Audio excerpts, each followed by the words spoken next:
Friends, अभी तक हम लोग समझ रहे थे कि कैसे जीनॉन बहुत सारे कंपाउंड्स डेवलप करता है और ऑक्सीजन के साथ खास तौर से फ्लोरीन के साथ वो बनाता है, और हाइड्रोलिसिस करने पर उसके डिफरेंट डिफरेंट टाइप की ये जो रिएक्शंस मिलती हैं, इसमें हमने देखा था कि HCF4 जब इसमें रिएक्शन कर रहा है और चीज़ों को डेवलप कर रहा है, देखिए ज़रा जीनॉन मिल रहा है, जीनॉन का ऑक्साइड ये HCO3 मिल रहा है। हमने इन सब के डायग्राम और स्ट्रक्चर बनाए थे, इसी के स्ट्रक्चर का डिस्कशन किया था। HCO2F2 का भी डिस्कशन कर रहे थे, और HCOF2 का ये सब सारा पॉइंट्स हम डिस्कस कर चुके थे पहले ही। अब इसके बाद हम लोग बात करेंगे HCOF2 के बारे में। तो HCO2F2 का जो डायग्राम पॉसिबल है उसके अंदर क्या क्या है, ये भी मैंने डिस्कशन किया था आपसे कि HCO2F2 जो यहाँ पे बना था उसका भी डिस्कशन किया था। एक बार फिर से हम उसका डिस्कशन कर लेते हैं। जैसा कि आप सभी लोग जानते हो अच्छे से कि अगर मैं यहाँ पर एक मैथमेटिकल तरीका लगाता हूँ, वैलेंस इलेक्ट्रॉन निकालने का मैथमेटिकल ट्रिक लगाता हूँ। जीनॉन के 8 होते हैं, ऑक्सीजन के 6 होते हैं। ऑक्सीजन के 6 और इंटू 2 यानी कि 12, फ्लोरीन के 7 इंटू 2 यानी कि 14। तो आपका इस तरीके से ये टोटल मिलाकर हो जाता है 34। 34 को अगर करते हो तो आपको आएगा 8 4 जा 32, 8 4 जा 32, ये 2 बचेगा, और इस तरीके से ये 2 1 जा 2, यानी कि 4 बॉन्ड पेयर और 1 पेयर आपका यहाँ पर आएगा। 4 बॉन्ड पेयर और 1 लोन पेयर आपका जब यहाँ पर आ रहा है तो इस तरह की सिचुएशन में हम कह सकते हैं कि इसका जो हाइब्रिडाइजेशन है वो डी है। एक बार मैं डिस्कस भी इसे कर चुका हूँ, एक बार फिर से आपको डिस्कस कर रहा हूँ। बेहतरीन क्वेश्चन बन सकता था इस पर, और इसमें जो ज्योमेट्री आएगी, इसकी जो ज्योमेट्री होगी वो आप सभी जानते हो कि ज्योमेट्री इसकी ट्रायगोनल बाई पिरामिडल होती है, और इसकी जो शेप है वो इसका शेप सीसॉ होता है, इसका शेप आपका सीसॉ होता है, ये आप लोग सब अच्छे से जानते हो। अब यहीं पर इस चीज़ को हम इसके डायग्राम को जरा देखते हैं कि कैसे सीसॉ होता है। तो मैं आपको इसके डायग्राम बेंट रूल का आइडिया दे दूं थोड़ा सा कि बेंट रूल में क्या होता था।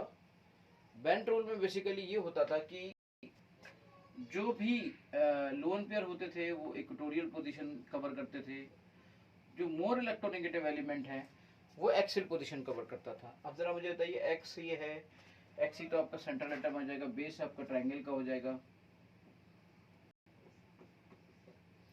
बेस आपका ट्रायंगल का हो जाएगा, और जो लोन पेयर होगा वो भी इक्वेटोरियल पोजीशन पे आएगा, लोन पेयर भी आपका इक्वेटोरियल पोजीशन पे आ गया।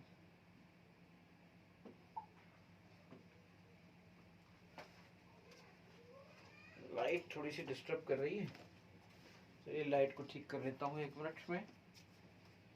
लाइट को क्या बोलूँगा ये भाई,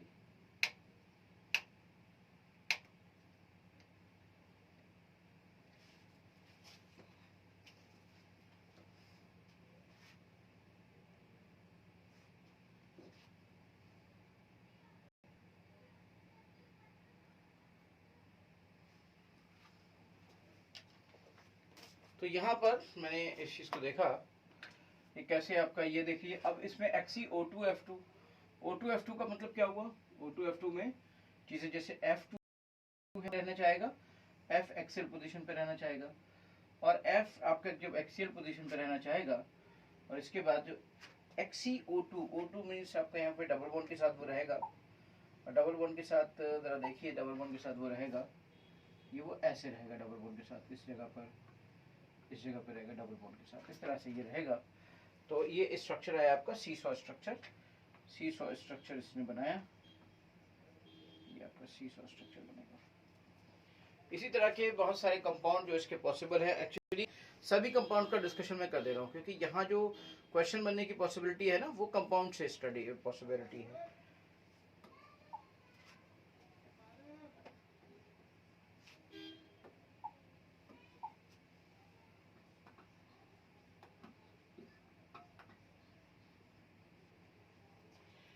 HCO2F2, HCOF4,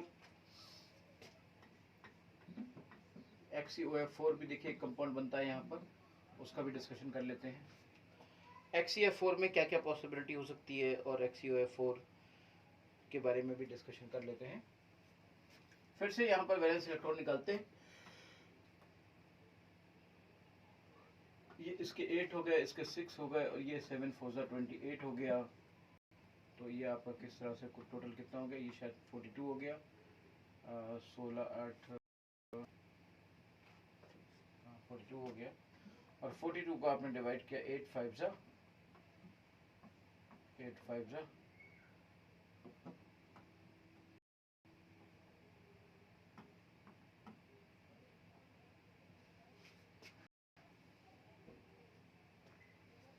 अब इसका देखेंगे आप, इसका क्या बनेगा। जैसे आप देखिए 4 बॉन्ड पेयर है और 1 लोन पेयर है। 4 बॉन्ड पेयर और 1 लोन पेयर मीन 6।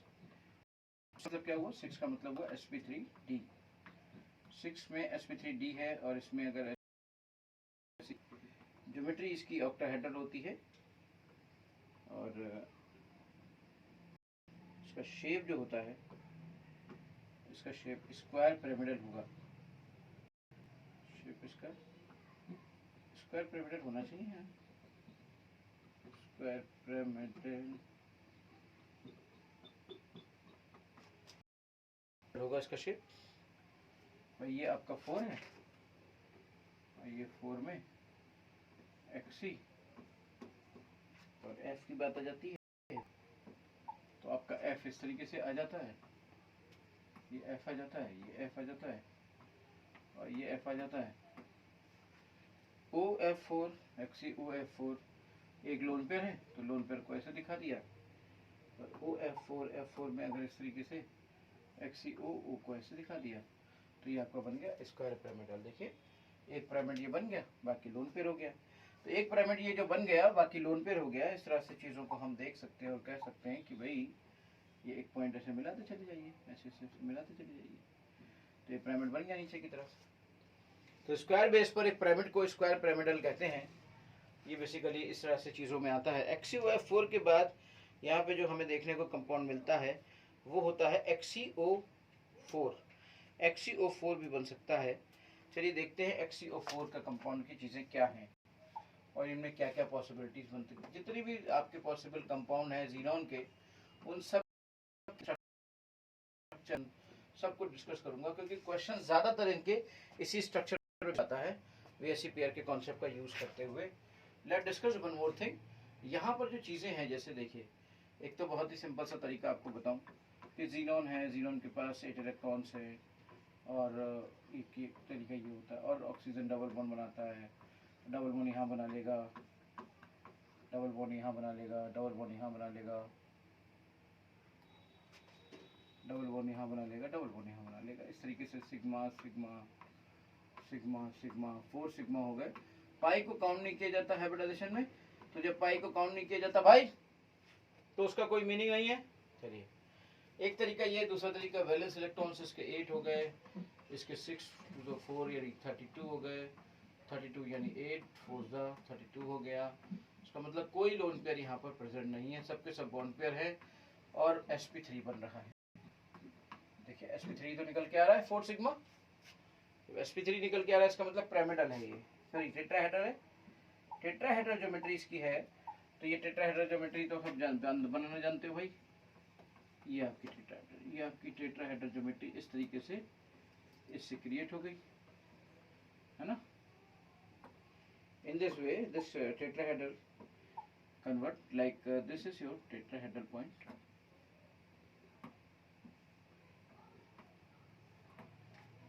ये टेट्राहेड्रल हो गया, sp3 हो गया।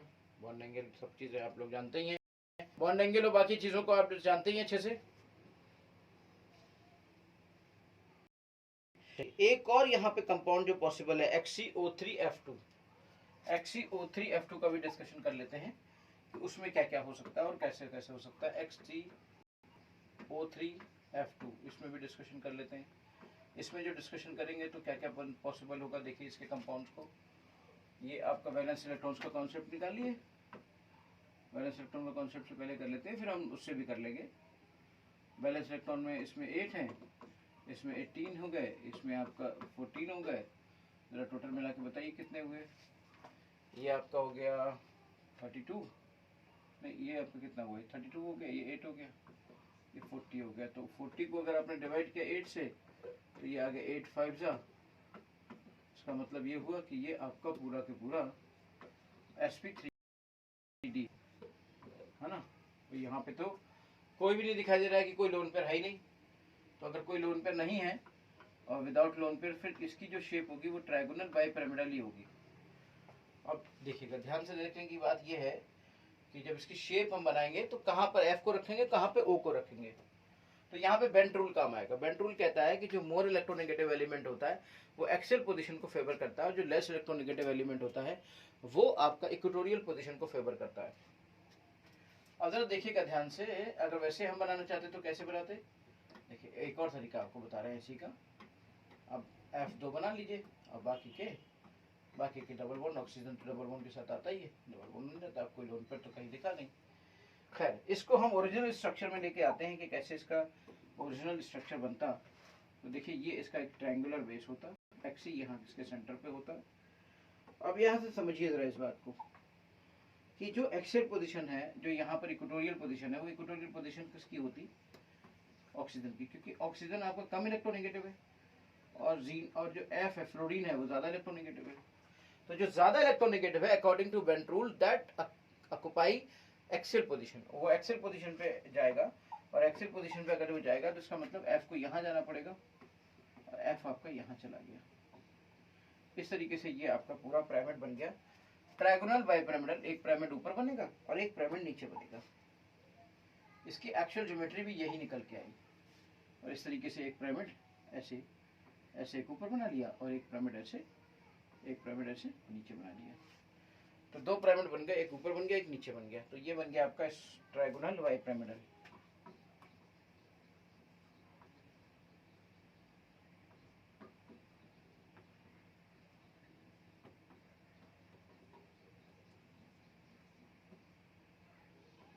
ये आपका ट्रायगोनल बाइपिरामिडल हो गया भाई।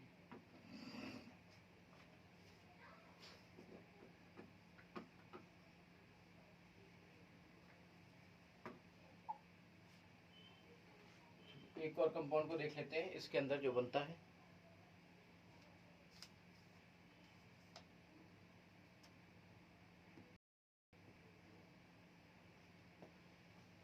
BA2 XCO6 2, XCO6 4 माइनस कर लीजिए आप, मान लीजिए 4 माइनस। BA2 XC 4 माइनस हो गया। तो BA आपका 2 प्लस में होता है, यानी कि इसका मतलब क्या हुआ, ये आपका 2 प्लस पे है और ये आपका XCO6 आपका 4 माइनस पे है। यही तो होगा, तभी तो ये बराबर होगा। तो इसको ऐसे करो ना तो ये अपने आप ही ऐसे बन जाएगा। हाँ, जब टूटेगा तो आपको इसका बनाना है। आप इफ यू वांट टू, आप इसको ड्राइव करना चाहते हो कि भाई ये जो आपका XC है वो 6 और ये 4 जरा समझिएगा आप। हाँ, बहुत ही अच्छा तरीका बताता हूँ। यहाँ पे कितने आ रहे हैं, यहाँ पे आ रहे हैं आपके 8, यहाँ पे 8 6 48, ठीक है।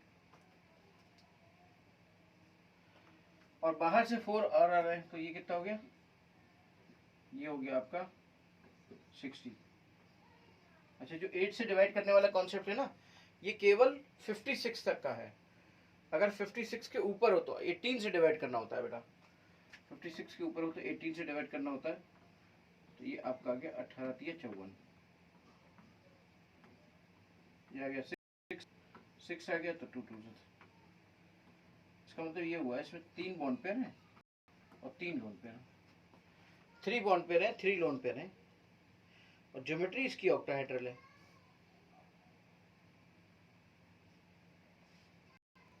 ज्योमेट्री इसकी ऑक्टाहेड्रल है, जरा देखेंगे ध्यान से तो इसकी ज्योमेट्री ऑक्टाहेड्रल निकल के आएगी। चलिए इसको अगर ध्यान से देखें तो ये 56 का कॉन्सेप्ट यहाँ पे आता है।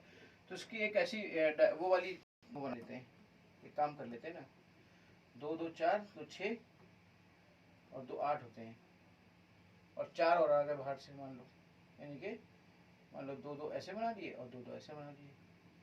अब देखो 6 है ऑक्सीजन, तो इससे बना दिया इसने 1 2 3 4 5 6। हाँ, ये ऐसे बन रहा है। तो एक काम करो ना, ये जो कि 56 के ऊपर जा रहा है तो ये रूल लग नहीं पा रहा कायदे से, तो इसको इस तरीके से बना लो, इस तरीके pi sigma pi sigma pi, 4 electron बाहर से और बना लोगे ना, sigma pi sigma pi sigma pi sigma pi, देखो तो ये आपका sp3d2 बन रहा है, ये sp3d2 बन रहा है, और पूरा की पूरा ऑक्टाहेड्रल बनेगा, पूरा की पूरा ऑक्टाहेड्रल बनेगा। देखो कैसे ऑक्टाहेड्रल बनेगा, जैसे ये देख रहे हो, XCO XCO XCO XCO6 इस तरीके से ये 4 माइनस आएगा, पूरा की पूरा ऑक्टाहेड्रल बनेगा, ये कंप्लीट ऑक्टाहेड्रल बनेगा, इसमें कोई शक की बात नहीं है, इसमें कोई भी कंफ्यूजन की बात नहीं है भाई।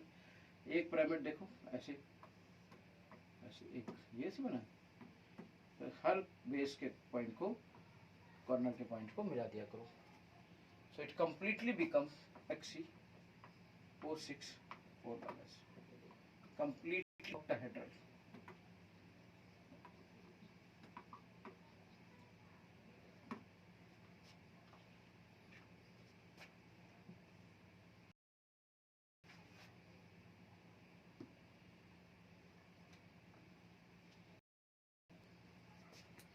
ये थे जितने भी कंपाउंड जो पॉसिबल थे आपके जीनोन के, सब का हमने डिस्कशन किया, और इसके बाद इन सब का हमने डिस्कशन किया, ध्यान से देखेंगे आप तो इनकी यूजेस की तरफ हम जाते हैं, यूजेस को समझते हैं कि यूजेस कहाँ पर कितने हैं, बस अब यूजेस बचा है, बाकी की चीज़ें हम लोग ऑलमोस्ट डिस्कस कर चुके हैं।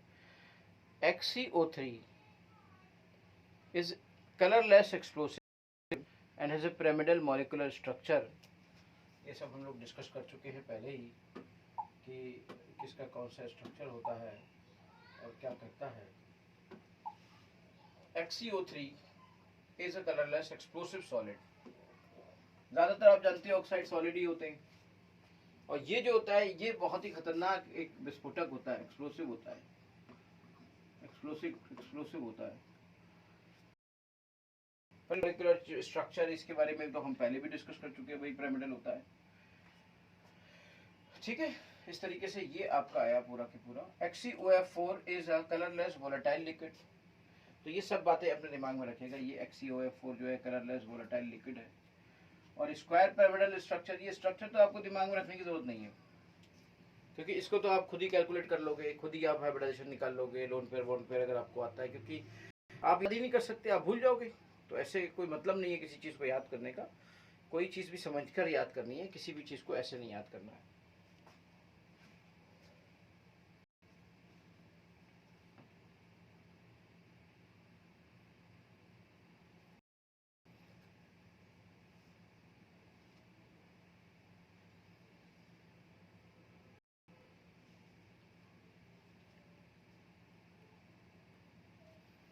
Question number 7, does the hydrolysis of xenon fluoride lead to a redox reaction? भाई xenon fluoride की अगर आप हाइड्रोलिसिस कराते हो किसी के भी, तो उसमें ऑक्सीजन के साथ मिलने वाले कई सारे कंपाउंड होते हैं। द प्रोडक्ट्स ये देखो XCOF4 है, XCO2F2 है।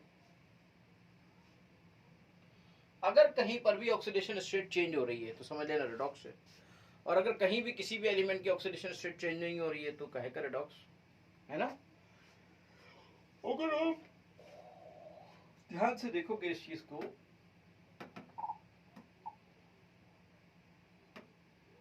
ध्यान से देखो आप जरा, F6 है, और ये हाइड्रोलिसिस के बाद ये बदल जा रहा है XCOF4 में और XCO2F2 में।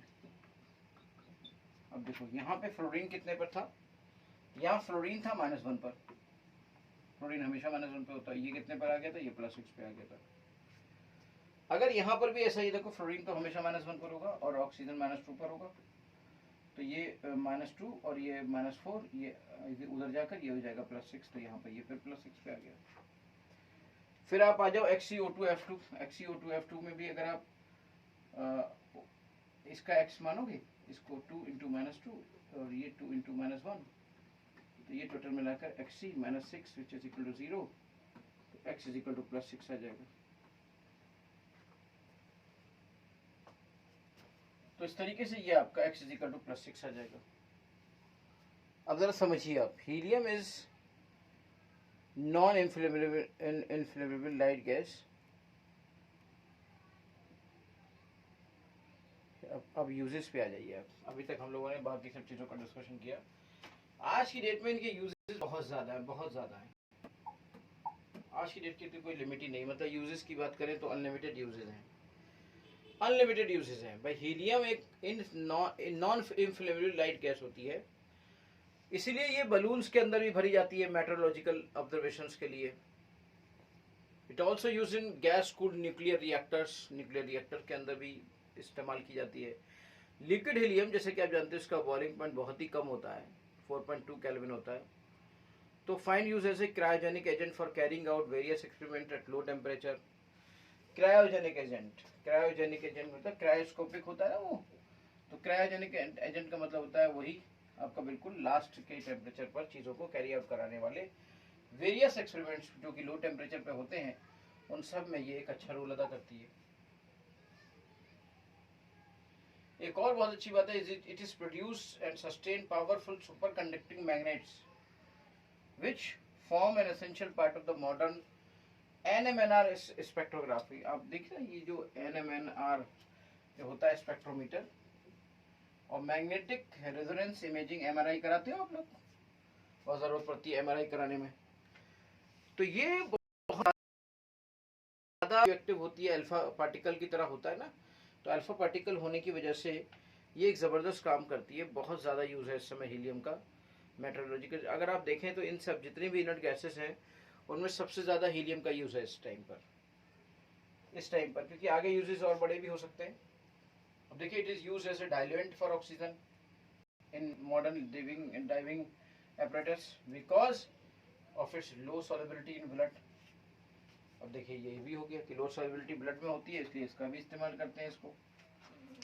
NMR स्पेक्ट्रोमीटर्स जब आप अगर आप इंजीनियरिंग करोगे या फिर पढ़ोगे तो आपको वहाँ पे सब चीज़ें देखने को मिलेंगी कि कैसे मॉलिक्यूल के अंदर के वाइब्रेशंस को चेक करते हैं NMR से।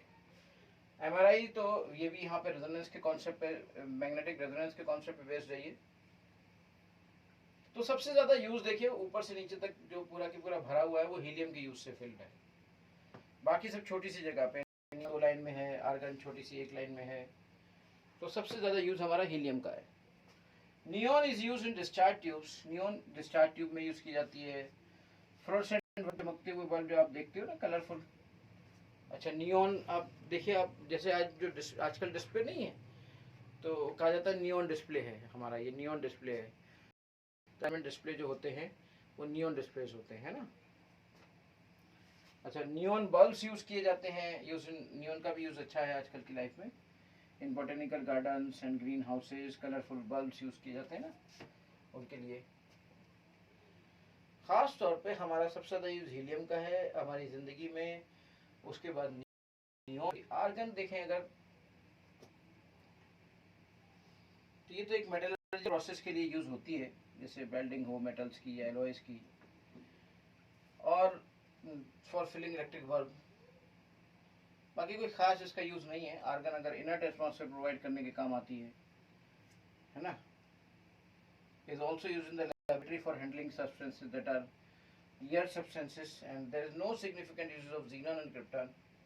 जीनन और क्रिप्टन का कोई सिग्निफिकेंट यूज नहीं है। अब देखिए, इसका यूज नहीं है, इनके कंपाउंड्स नहीं है तो यूज हो गया, उनके कंपाउंड्स हैं तो उनका यूज नहीं है। खुदा की कुदरत है, हर चीज को कहीं बैलेंस कर देता है ना। सारी चीजें, हर चीज, पूरी कायनात एक बैलेंसिंग पे बेस्ड है। कहीं कोई ऊपर उठती है, कहीं कोई किसी के पास ये नहीं है तो किसी के पास वो है।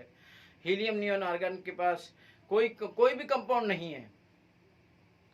क्रिप्टन के पास एक सिंगल कंपाउंड है, जीनन के पास बहुत सारे कंपाउंड है ना। क्रिप्टन और जीनन, अब जीनन वैसे नहीं यूज़ का ज़्यादा है तो उसके कंपाउंड्स उसके बहुत सारे काम किया गए, यहाँ पर ये चीज़ें वैसे यूज़ किया गई। तो अल्लाह की कुदरत में हर चीज़ बैलेंस्ड है, कहीं कुछ ज़्यादा कहीं कुछ कम। वो तो हर चीज़ को उसी एंगल से देखता है ना, बैलेंसिंग के एंगल से देखता है।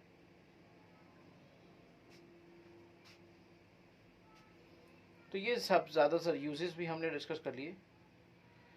अच्छा भाई, helium is use in diving purpose. अभी हमने देखा कि हीलियम की जो सॉल्युबिलिटी है ब्लड के अंदर बहुत कम होती है, इसकी वजह से ये डाइविंग पर्पस में यूज होती है। क्वेश्चन है हमारे सामने,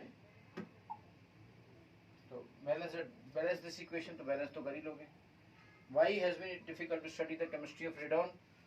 रेडॉन रेडियोएक्टिव होती है, तो इसलिए केमिस्ट्री ऑफ रेडॉन डिफिकल्ट होता है, उसकी हाफ लाइफ ना के बराबर होती है ना। पूरा की पूरा चैप्टर आपका कंप्लीट हो गया।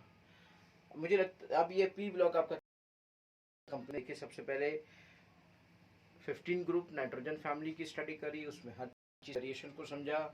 फिर आपने 16 ग्रुप ऑक्सीजन फैमिली की स्टडी करी, फिर आपने उसको समझा। फिर आपने हेलोजन की स्टडी करी, फिर आपने उसकी एक एक चीज की बारीकी को समझा। फिर आपने नेक्स्ट 18 ग्रुप नोवेल गैस की स्टडी करी आपने, जैसे नोवेल गैस फैमिली कहते हैं उसकी स्टडी करी, और यहाँ पे इनर्ट गैस की फैमिली की स्टडी करी, और एक एक चीज़ की बारीकी को समझा, उनके स्ट्रक्चर्स को समझा, उनके रिएक्शंस को समझा, उनके आयोनाइजेशन एंथैल्पी को समझा, इलेक्ट्रॉन एफिनिटी को समझा, रेडियाई को समझा, डेंसिटी को समझा, इलेक्ट्रॉनिक कन्फिगरेशन को समझा, नए तरह की उनके अंदर कैसी प्रॉपर्टीज हो सकती हैं, क्या यूजेस हो सकते हैं, इन सब का डिस्कशन किया। एक तरह से अगर एक बार पूरा की पूरा वीडियो जब भी कभी आप रिवाइज करते रहिए, अपने माइंड में सेट करते रहिए। याद रखिएगा रिवीजन ही सबसे मेन चीज़ है, रिवीजन के बिना कुछ नहीं है। हर चीज़ को करिए एंड रिवाइज करते रहिए, लगातार रिवाइज करते रहिए। ये चीज़ें ऐसी हैं, एक बार पढ़ेंगे रिवाइज एंड रिवाइज। और रिवीजन का सबसे अच्छा तरीका ये नहीं होता है कि सिर्फ आप वीडियो देखते रहें। रिवीजन का सबसे अच्छा तरीका होता है वीडियो देखा, दिमाग में उनको रखने की कोशिश करिए और क्वेश्चन कराए, क्वेश्चन लगाए, क्वेश्चन लगाए, क्वेश्चन लगाए। सोचो, सोचते रह जाओ, सोचते रहो कि भाई क्वेश्चन में ये कैसे आएगा, तो ये कैसे हुआ, ये कैसे आया तो ये कैसे हुआ। फिर जैसे ही आप कोरिलेट करते जाओगे, धीरे धीरे करके वो चीज़ें जो आपके कॉन्शियस माइंड पे थी वो सब कॉन्शियस में चली जाएंगी, फिर आप नहीं भूलोगे। आप जानते हो ना कॉन्शियस माइंड और सब कॉन्शियस माइंड के बारे में। नॉर्मली सी अगर देखा जाए तो कॉन्शियस माइंड आपके एक वाइट बोर्ड की तरह है, जिसमें हमने लिखा और लिखकर वो मिटा दिया गया। लेकिन सब कॉन्शियस माइंड एक हार्ड डिस्क की तरह है, जिसमें आया और अंदर चला गया तो फिर वहां पर वो अवेलेबल रहेगा। तो बिल्कुल इसी तरीके से जैसे आप एक बात समझिए जरा, कौन सी वो चीज़ है जो किसी चीज़ को सबकॉन्शियस माइंड तक ले जाएगी, and that is basically correlation, revision, revision and revision. मैं कहूँगा कि अगर कोई कहता है कि मूवीज़ देखने का मतलब होता है या हम मूवीज़ इसलिए बनाते हैं एंटरटेनमेंट एंटरटेनमेंट एंटरटेनमेंट, इसके लिए बनाते हैं, लेकिन मैं कहता हूँ अगर पढ़ाई करनी है और पढ़ाई में कामयाब होना है तो उसका एक ही मंत्र है, revision, revision and revision, practice, revision, practice, revision. अगर आप प्रैक्टिस करते हो, रिवीजन करते हो, तो आप पक्का उसमें कामयाब। और कोई भी मूवी बनाने वाला तब कामयाब है जब वो सिर्फ एक चीज़ का ध्यान रखता है, एंटरटेनमेंट, एंटरटेनमेंट, एंटरटेनमेंट। और कोई भी पढ़ाई करने वाला तब कामयाब होता है जब वो सिर्फ एक चीज़, दो चीज़ों का ध्यान रखता है, practice, revision, practice, revision, practice, revision. सिर्फ पढ़ने से कुछ नहीं होता है, सिर्फ एक बार वीडियो देख लिया कुछ नहीं होगा, एक बार क्वेश्चन लगा लिया कुछ नहीं होगा। बार बार बार बार बार बार बार बार करते रहो। 100 तरह के पंचेस मत मारो, बल्कि एक तरह का पंच को 100 बार मारो, देखना आप उसके मास्टर बन के रहोगे। Okay, all the best. इसके बाद हम इन सारी फैमिलीज पर नेक्स्ट लेक्चर में क्वेश्चंस का डिस्कशन करेंगे, और हर एक फैमिली से, और ख़ास तौर से 17 और 16 में, तो 16 वाले को मैं डिस्कस भी कर चुका हूँ, 17 और 18 ग्रुप की फैमिली पर। और राइट, ओके, थैंक यू।